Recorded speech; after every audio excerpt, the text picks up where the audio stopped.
Hello dear students, welcome back to my channel physics SPC. Moving charges and magnetism का एक क्वेश्चन। A particle of mass M, charge Q and kinetic energy T, kinetic energy का symbol यहाँ पे T बनाया है। Enter a transverse, transverse मतलब perpendicular uniform magnetic field of induction B vector. After 3 second the kinetic energy of the particle will be. ठीक, देखो समझो पहले कि एक चार्ज पार्टिकल है, मान लो कि ये मैग्नेटिक फील्ड की डायरेक्शन दिखा दी मैंने डाउनवर्ड डायरेक्शन में। ठीक है, ये मैग्नेटिक फील्ड है और इसकी डायरेक्शन प्लेन ऑफ पेपर के परपेंडिकुलर डाउनवर्ड डायरेक्शन में है। और वेलोसिटी, एक चार्ज पार्टिकल है, ये चार्ज क्यू है और मास है, इसके परपेंडिकुलर मूव कर रहा है ऐसे। Velocity perpendicular to magnetic field, ऐसा क्वेश्चन में बोला है। ठीक है, अब ये तो इस चार्ज पार्टिकल पर मैग्नेटिक फोर्स लगेगा एफ एम। ये होता है एफ एम बराबर Q V vector cross B vector. इस एफ एम की डायरेक्शन वी क्रॉस बी की डायरेक्शन में होती है। दैट मीन जो डायरेक्शन वी क्रॉस बी की होगी वही एफ एम की डायरेक्शन होगी। इन दोनों की डायरेक्शन सेम होगी अगर चार्ज पॉजिटिव है तब। ठीक है, और नेगेटिव होता तो अपोजिट होती है। डायरेक्शन सेम, डायरेक्शन सेम है। ठीक है, अच्छा, अब वी क्रॉस बी की डायरेक्शन अगर निकालें इस जगह पर तो कैसे आ रही है वो देखते हैं बेटा। तो वेलोसिटी वेक्टर राइट हैंड में आप क्या करिए, वेलोसिटी वेक्टर राइट हैंड की फिंगर वेलोसिटी वेक्टर की डायरेक्शन में, और मैग्नेटिक फील्ड की तरफ अपनी फिंगर को, राइट हैंड की फिंगर को वेलोसिटी वेक्टर से स्मॉल एंगल से मैग्नेटिक फील्ड की तरफ घुमाइए, है ना। वी क्रॉस बी की डायरेक्शन निकालिए। तो ये वेलोसिटी वेक्टर की डायरेक्शन में राइट हैंड की फिंगर, मैग्नेटिक फील्ड नीचे की तरफ है, नीचे की तरफ, तो अपनी फिंगर को नीचे तरफ घुमाइए बेटा ऐसे। ठीक है, थंब आ रहा है ये वी क्रॉस बी की डायरेक्शन है, और जो डायरेक्शन वी क्रॉस बी की है वही फोर्स की है, तो फोर्स की डायरेक्शन ऐसे आएगी बेटा। देखो यहाँ जो फोर्स आ रहा है वो वेलोसिटी के परपेंडिकुलर आ रहा है। देखो फोर्स, जो मैग्नेटिक फोर्स है इसकी डायरेक्शन को चेक करिए, वो वेलोसिटी के परपेंडिकुलर है। देखो, एंड जो मैग्नेटिक फोर्स है ये मैग्नेटिक फील्ड की भी परपेंडिकुलर है। ये ऑलवेज होता है बेटा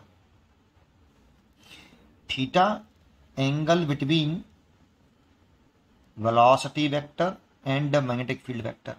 ये कुछ भी हो सकता है at any angle, any angle. यहां पर जैसे 90 डिग्री है, जरूरी नहीं कि 90 डिग्री हो तभी ये दोनों परपेंडिकुलर आएंगे। मैग्नेटिक फोर्स जो लगता है ना वो वेलोसिटी के परपेंडिकुलर और मैग्नेटिक फील्ड के परपेंडिकुलर लगता है, चाहे वेलोसिटी और मैग्नेटिक फील्ड के बिटवीन कितना भी एंगल हो, ये हमेशा होता है। इसमें ये वाला पॉइंट काम का है कि जो मैग्नेटिक फोर्स है और वेलोसिटी परपेंडिकुलर है, तो पावर निकालते हैं मैग्नेटिक फील्ड की वजह से। पावर इज इक्वल टू होता है वर्क अपॉन टाइम, और वर्क लिखें तो फोर्स, मैग्नेटिक फोर्स है बेटा ये, into displacement over time. Displacement upon time is velocity, तो पावर इज इक्वल टू आया magnetic force multi dot dot product है ये वेलोसिटी वेक्टर, और डॉट प्रोडक्ट खोलते हैं तो F M velocity and cos. यहाँ पे जो एंगल आएगा वो वेलोसिटी और मैग्नेटिक फील्ड के बिटवीन एंगल आएगा, मान लो अल्फा मान लेते हैं। Angle between magnetic force and velocity, जो कि ऑलवेज कितना होता है मैग्नेटिक फोर्स में, मैग्नेटिक फोर्स हमेशा इस वेलोसिटी के परपेंडिकुलर लगता है, तो एंगल 90 डिग्री। तो सोचो अगर 90 रखें तो cos 90 की वैल्यू 0, तो पावर कितनी 0। ये ऑलवेज होता है बेटा, और पावर अगर ऑलवेज 0 है, देखो पावर अगर 0 है तो बर्डन भी 0 होगा, तो बर्डन मैग्नेटिक फोर्स द्वारा ये ऑलवेज 0 होगा बेटा, बर्डन ऑलवेज 0 होगा। तो according to work energy theorem, work done by magnetic force is equal to change in kinetic energy. तो बर्डन अगर आपका 0 है तो चेंज इन काइनेटिक एनर्जी 0 होगी, तो चेंज इन काइनेटिक एनर्जी 0 है तो final kinetic energy minus initial kinetic energy, तो इनिशियल काइनेटिक एनर्जी और फाइनल काइनेटिक एनर्जी इक्वल। इसका मतलब काइनेटिक एनर्जी ना इंक्रीज हो रही है ना डिक्रीज हो रही है, तभी तो इनिशियल फाइनल बराबर होंगी, तो that is kinetic energy constant.